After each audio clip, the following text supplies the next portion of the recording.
السلام عليكم ورحمة الله وبركاته. سلام بعديد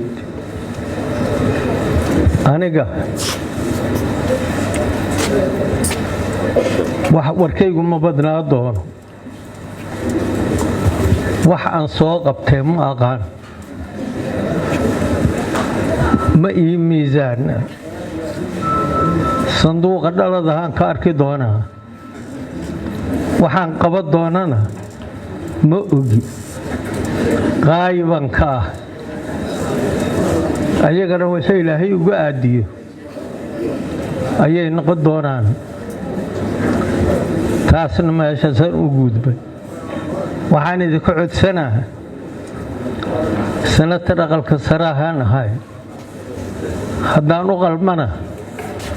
yuugu celsha haddii awal aad dhibsateen noo madiina ay dhibsateen iga reeba waana mahadsantihiin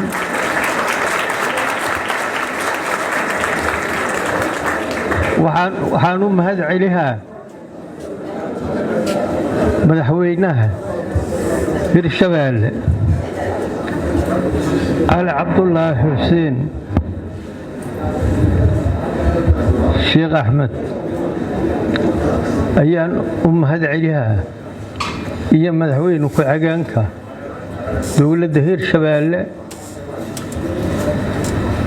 madaxda dhan kulliyo dhan u mahad celihaa